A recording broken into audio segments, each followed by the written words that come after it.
Hello, Mr. Komsky. Nice to see you. First of all, I wanted to ask you about your personal attitude towards the situation in Ukraine right now. Your position on this war is very much different from the mainstream in the West. Could you tell me who is responsible for the beginning of the invasion?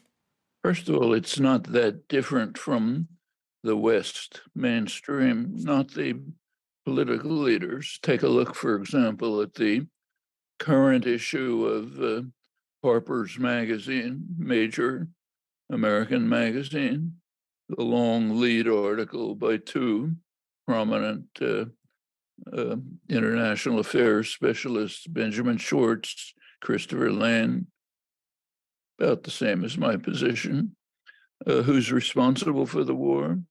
Well, for the immediate aggression, of course, Putin is responsible. There's no justification for aggression. On the other hand, if you look back farther, Schwartz and Lane give a good history of this.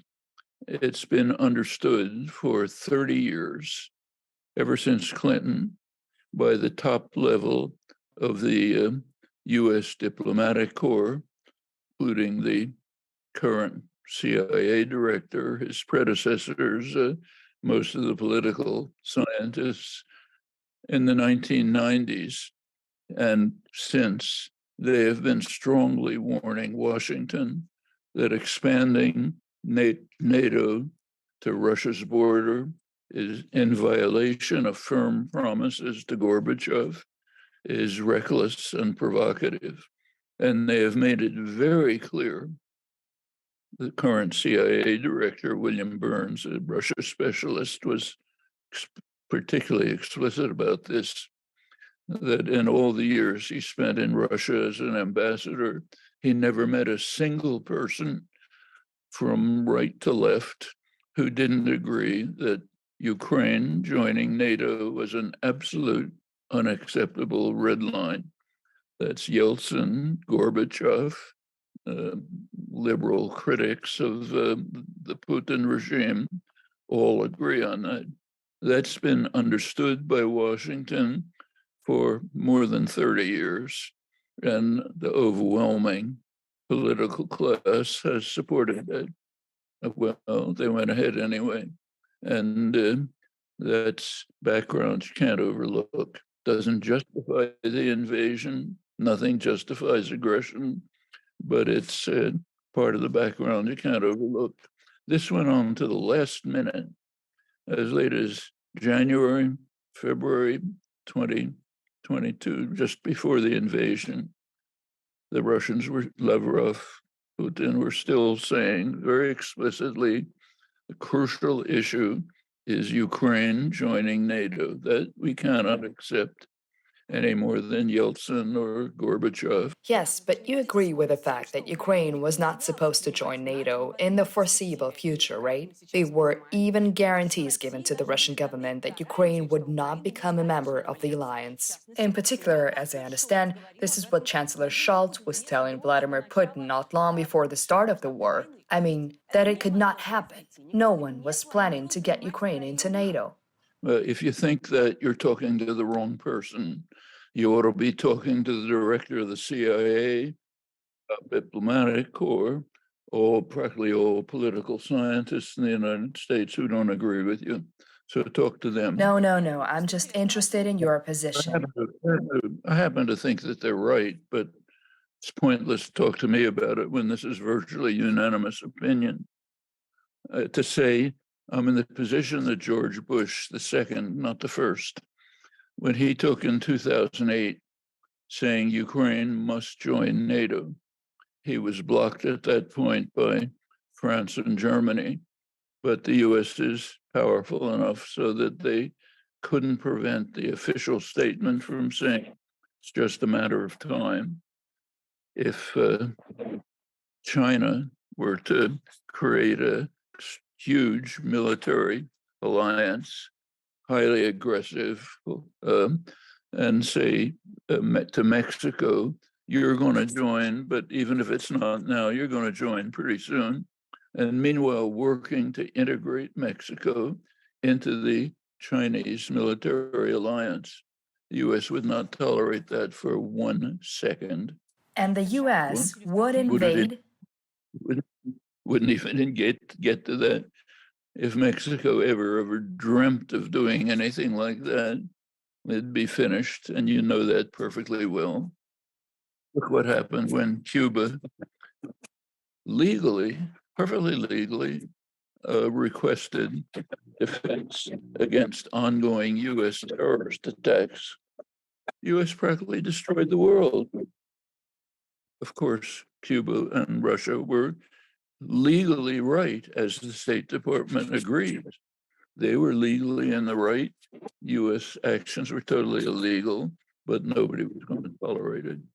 Я прочитала ваше недавнее интервью, господин Хомский. I read your recent interview, and among other things, you say that, quote, Ukraine is not a free actor. They are dependent on what the US determines. End of quote. You probably know that this is exactly what Russian propaganda says. It's the opposite. Sorry, it is the opposite of what Russia propaganda says. What I said is Ukraine has every right to make its own decisions.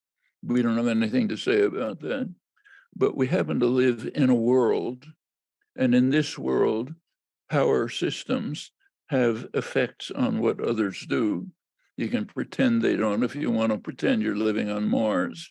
But in this world, what the United States insists has a big effect on what everyone does. That's a fact about the world, and that's what you quoted. But you didn't quote the next sentence, which says Ukraine has every right to do anything it wants to do. However, if it crosses US demands, it'll be in trouble, just like anyone else in the world. And what are the demands of the US in this case? I mean, what, in your opinion, does the US get from this conflict, from this war? What does the US gain from the war? Yes, what is the interest of Washington? Well, there's a lot of interest, but some of them are discussed by leading US strategic analysts, like Anthony Cordesman, one of the most respected conservative strategic analysts. He points out that the US is getting a tremendous bargain from the war at a small fraction of the colossal US military budget. It is able to severely degrade the military forces of its only military opponent. And as Cordesman points out, that's an incredible bargain. Now, I'm not saying that that's the motive, but it's a fact. The rest of the world is suffering from the war. Europe is declining, may move to deindustrialization. Much of the South is suffering from cutoff of reduction of badly needed food. Whole world is suffering badly from the fact that we're facing a potential threat of nuclear war and reversing the limited steps towards doing with something about the climate. But one country is gaining enormously. It's called the United States. Again, I'm not saying that's the motive, but that's a fact. I already mentioned the military aspect much more. U.S. fossil fuel companies don't even know what to do with their profits. Literally, profits are booming because Europe is spending 10 times as much on U.S. liquefied natural gas as it did from Russia. Geopolitically, the U.S. has gained enormously. Instead of Europe, there's been an issue all throughout the Cold War as to whether Europe would move in an independent direction in world affairs. De Gaulle, Willy Brandt, Genscher, others become what Gorbachev called a common European. The U.S. is strongly opposed to that.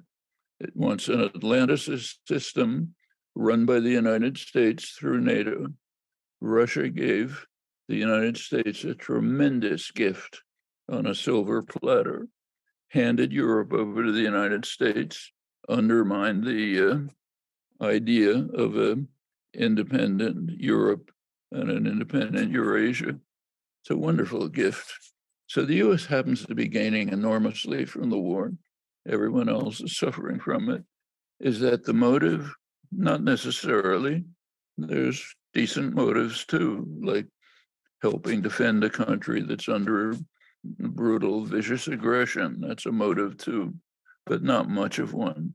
If you look at history, the United States has never taken that position when countries under attack by its own allies or by itself for that matter. Remember that the United States is the most aggressive country in the world. Violent aggression. In recent years, NATO has attacked Serbia, Iraq, Afghanistan, Libya, devastating consequences, no credible pretext. Happens to be a fact about the world. So if you talk about moral motives, you have to qualify it by the fact that it doesn't affect policy. They nevertheless may exist. So if you want to look at the mixture of motives. So just to clarify, what if the US did not help Ukraine? Surely Ukraine would be occupied by the Russian Federation. Good. So tell that to people who are opposed to defending Ukraine. But you don't have to tell it to me because I've always strongly, emphatically, clearly said that there's every reason to help Ukraine defend itself. That doesn't change what I just said. Again, I'm just trying to understand your position. So you are saying that the US has an interest in this war. After the elections in the US, what changes in your opinion? After which election? After the 2024 US presidential election. The presidential election. Well, if the Republicans win, chances are that there's a strong, you can read in the New York Times this morning, front page story, about how the base of the Republican Party, the popular base, is opposed to supporting Ukraine. It's not because they're isolationist. They want to concentrate on a war with China, which is much more dangerous. It's another topic altogether. So if the Republicans win the election, chances are aid to Ukraine will decline and we'll start moving towards a terminal war which will destroy the human species with China. Wow. If the Democrats win, it'll probably be a continuation of the present policy. What's your prediction? Who will win? Who would win what? Who will win the election? The Democrats or Republicans? What is more likely? There's no way of predicting. If you look at the polls, it's about 50-50. Если вновь обратиться к одному из Yeah, absolutely. So you have mentioned that the brutal wars that United States has conducted in different parts of the world, and again, quote your words, Russia is fighting more humanely than the US did in Iraq, you say. That's not my words, I'm sorry. Oh, it's not the quote, I'm sorry. That's the words of the interviewer. Yes, absolutely, you are right. There was no quote sign, I'm sorry about that. But do you agree with this conclusion of the reporter that you think that Russia is fighting more humanely? Would you agree with this? That's the way Russian-style propagandists invert things for propaganda purposes. The fact is that, as US and British military officials have pointed out, Russia has not, to their surprise, fought the war as harshly as the US and Britain do. Now that's inverted by the propagandists to say Russia's fighting more humanely, okay? Standard apparatchik style propaganda, okay? But the fact of the matter is US and British military officials are correct. Did anybody visit Baghdad while the US was carrying out its attack? Does anybody visit Kiev? Well, ask yourself. Yes, but did anybody visit Mariupol and Bucha and Izum? No, but they didn't visit Brain. Did they visit Baghdad? But does it make a difference? I mean, Look, be serious. Baghdad and Mariupol, there was a bitter battle. Nobody visited. Nobody visited Fallujah when the US was wiping it out either. But the crucial point is when the US and Britain go after a country, they go right to the jugular, destroy communications, transportation, energy, uh, right away. Now, Russia's fought a bitter, brutal, vicious war, but it hasn't done that. Life goes on in Kiev. Western Ukraine has been harmed, but not seriously. Russia has not even attacked these supply lines. So it's a brutal, vicious war, but it's not at the level of the way the US and Britain go to war. But, Mr. Kamsky, I don't want you to think that I'm supporting propaganda or something like that. But wouldn't you agree that when you compare the American war in Iraq to what Russia is doing in Ukraine, people jump to conclusions that you are trying to justify Russia's actions? People who can't think might say that. If a Nazi apologist says the Iraq war if a critic of Nazism says the Iraq war is not as terrible as the Nazis, that's not the justification of the Iraq war. Anybody can understand that. When I say similarly that the Russian invasion of Ukraine is violent and murderous, but it's not at the level of the Iraq war. It is not a justification of the invasion of Ukraine. The logic is very simple. But why would you need to compare? Why? Notice when I compare when people say, as American propaganda does, that the invasion of Ukraine is something absolutely unique. We cannot tolerate one country attacking another. We have all kind of high flight, wonderful rhetoric about our commitment to international law and so on. Then in that context, I say what the rest of the world says. You're a total hypocrite and a liar. Your own wars are even worse. Vladimir Putin, the president of Russia. How would you describe this personality and this leader? Well, you could ask George Bush II, who looked He saw into his soul, yes, I remember. Putin's eyes, saw his soul, and saw he was good. Or you can read the people now who are reading tea leaves about how he's a mad, total paranoid lunatic. Or you can look at the facts. Well, we have the facts. We know what his positions were. I wouldn't want to have, I don't, he wouldn't be a friend of mine. I think he's a rotten person, like anybody who carries out violent aggression. But what his personality is not my business. He's a kleptomaniac. He's amassed enormous wealth for himself. He runs a harsh authoritarian state. Why should I have any comment about him? And he's carrying out a brutal war. But that doesn't change the facts about the immense hypocrisy and the lies and the fabrications and the suppression of crucial facts. That's also correct. How would you describe or how would you see the punishment for the invasion for Vladimir Putin and others responsible? I think that anybody who commits aggression should be subjected to the International Criminal Court. Anybody. That's George Bush II, Obama, Clinton, Putin, all of them should. Каким вы видите разрешение? How do you see the resolution of the war in Ukraine? Can you see a peace deal? What could a peace deal look like? Well, actually, there are careful proposals like the one I just described in the lead article of Harper's today. Let's be clear about it. It's a crucial issue.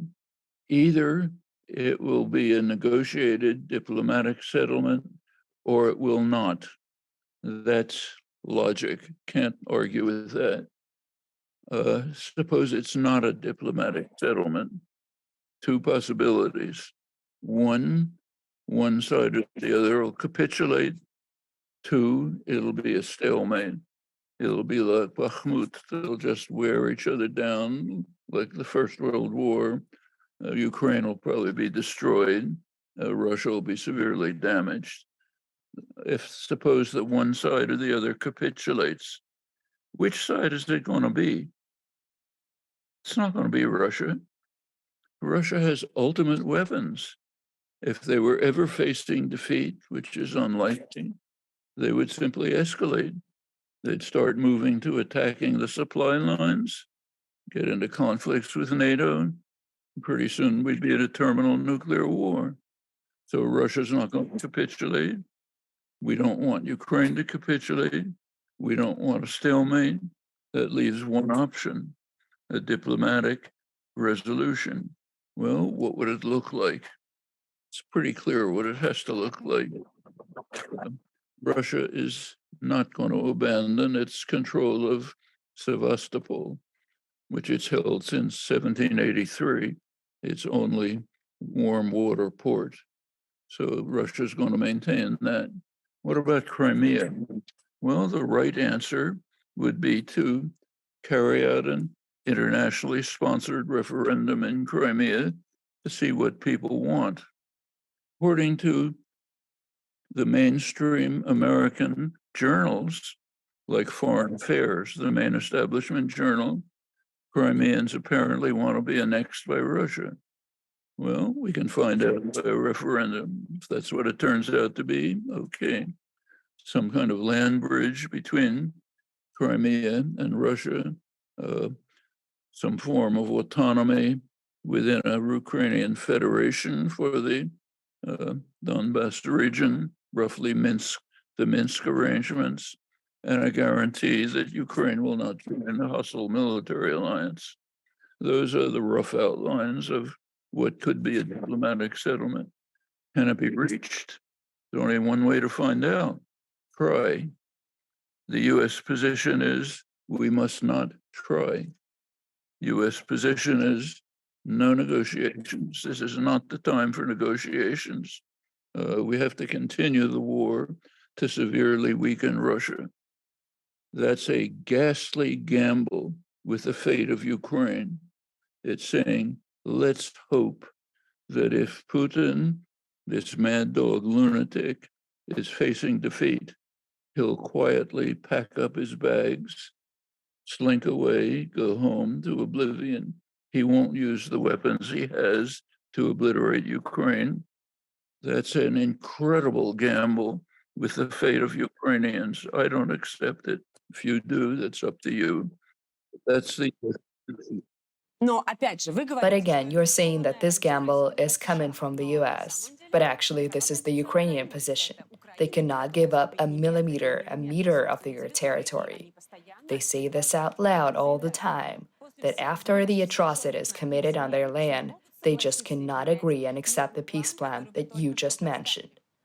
That's why I have said repeatedly, I put it in capital letters, Ukraine has to make its own decisions. So this is their decision. But I am talking about the United States, Europe, the rest of the world. They have to make decisions too. The US position is we must not have negotiations. We must continue the war to severely weaken Russia, even if it turns out to destroy Ukraine. I'm not. That is separate from Ukraine. If Ukraine wants, I laid out the basic structure. I'll say it again. Either there are negotiations or there aren't. If there aren't negotiations, it's either a stalemate in which Ukraine will be devastated, or one side or the other capitulates, and it won't be Russia, because they can escalate the war without limit. So if Ukraine wants to face that situation, if Ukraine wants to invade Crimea, which is probably militarily impossible and where the population probably doesn't want it, that's Ukraine's decision, not up to me. But even if there is this stalemate, if they sign a peace deal, Ukraine and Russia, let's imagine, who guarantees that there will not be any other invasions? There has not been one hint of any other invasion for. What about Georgia? I was just going to say, except for the official red lines, Georgia and Ukraine. And in fact, in the case of Georgia, what happened is when the Georgians invaded the breakaway territories, South Ossetia and Abkhazia, Russia intervened, drove them back, and did not occupy Georgia. It kept to the exact positions that they were saying, that they will support Russian-oriented areas, but they will not accept Georgia and Ukraine to enter NATO. Otherwise, Georgia can do what it likes, which is what happened. And there has not been one word in the record, try to find it, about threatening anyone else. The issue has been for 30 years, Georgia and Ukraine in NATO. And that's what there's no justification of Russia here. It's a brutal autocratic state. But let's keep the facts, not just reiterate crazed American propaganda. No, I was still in Tbilisi in August 2008, and Georgia had not invaded South Ossetia. It was a part of an eastern part of Georgia, and also the Russian army was right at the border of Georgia. Russia essentially invaded Georgia, and it had been proven. We have to keep to the facts. Georgia invaded South Ossetia and Abkhazia, and the Russians reacted. It was not Abkhazia. Russia opened a second front. But that's what happened. It was a harsh, murderous invasion. Russia reacted. Maybe they shouldn't, maybe not. Нет, это просто не так. Это не было. No, it was not a murderous invasion. Is Russia occupying Georgia? Russia is occupying Abkhazia and South Ossetia. No, they're the breakaway provinces which Georgia attacked, but Russia did not move to. Грузия не нападала на Georgia Абхазию. didn't attack Abkhazia. I mean, we can keep arguing, but You don't have to argue because the facts are uncontroversial. It began with the Georgian attack on South Ossetia and Abkhazia. Now you can say the Russians shouldn't have reacted or they should have reacted, but that's what happened. But okay, we're talking about Ukraine. So one of the reasons the Kremlin is naming as a motivation for the invasion of Ukraine is Nazism. They are saying that they are denazifying Ukraine, that there is a denazification of Ukraine, that there are Nazis in Kiev. How would you comment on that? That's what negotiations and diplomacy is about. What negotiations and diplomacy are about are taking the issues that are significant, putting the others, as eliminating and disregarding the others.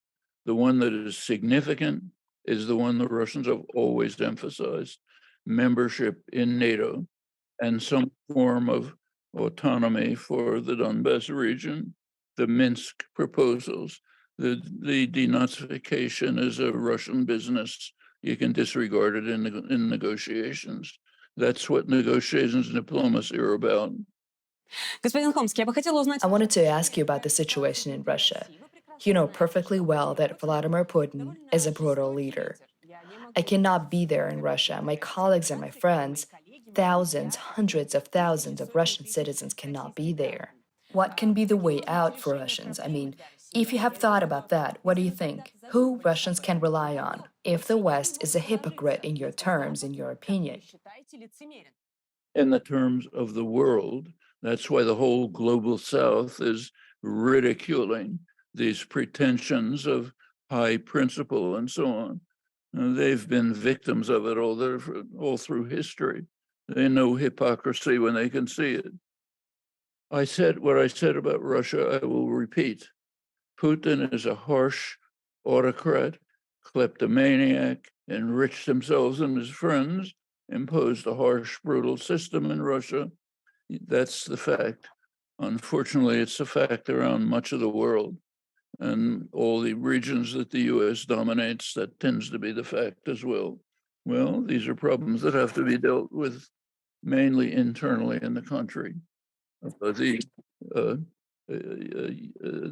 Russia has to come to terms internally with its long, harsh, cruel history. Nobody can do that. So right now, we talk about the global South, the interests of Russia, the interests of the United States, the motivation of different sides. But every day, we can see how children are being killed in Ukraine. Cities and towns are totally destroyed. Isn't it the time to just face reality and say, this is the aggressor, this is the victim. We need to defend Ukraine because it means a lot to everyone. Do you support this position? I'm sorry, say the position The again. position is, let's name what's black and white, perpetrator and victim. Russia is an aggressor. Ukraine is a Do you victim. want me to say it again in super letters? Нет, я имею в виду, не кажется ли вам, No, I mean, do you think that if we all support this position, that it would help with the resolution of this terrible war? It is very easy for us, for you in your safe position, me in my safe position, to say Russia is evil. Let's let Ukraine win the war. Easy to say that if you want to destroy Ukraine, because think through what you're saying. Think through what you're saying. Russia is not going to capitulate. They have ways to escalate the war. And we all know that. They could raise it to the level of the attack on Iraq. They can raise it to higher levels. So what you're saying is, let's feel self-righteous and consign Ukraine to destruction. That's your position. But why do you think Russia has lost Kherson, for example?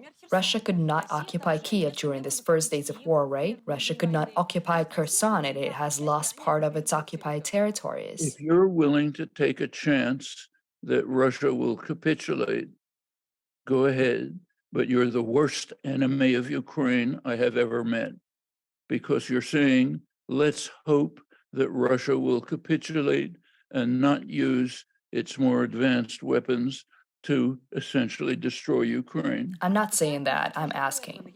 I'm not saying that we need to wait for Russia to destroy Ukraine or Russia to capitulate. I'm saying we've seen several times how Russia has taken steps back. And why did it happen?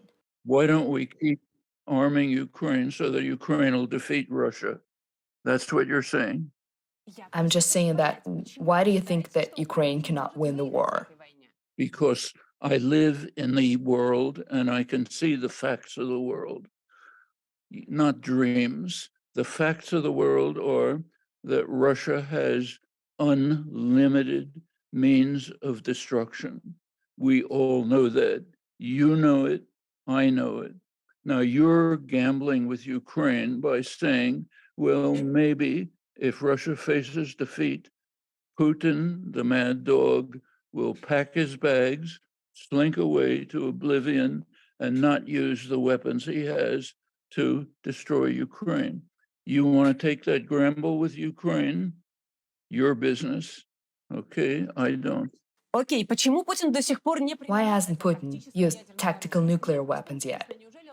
I'm just wondering, doesn't he understand that if he uses nuclear weapons, it would be devastating for Russia as well? It will certainly be that. But if you're willing to gamble... I'm not insisting on risking anything. I just want this war to think end. through what you're saying. A lot is at stake. You're saying, let's try to get Ukraine to win the war and we'll gamble that Putin will not use the weapons he has, but will just go to suicide. That's what you're saying. I'm not willing. Yes, that is exactly what you're saying. No, I'm not saying that. I'm asking the question. I'm a say it in your own journalist. I need words. to ask the questions. What are you calling for? I'm asking the questions about your position, and I'm trying to use the counter arguments. My position is very explicit.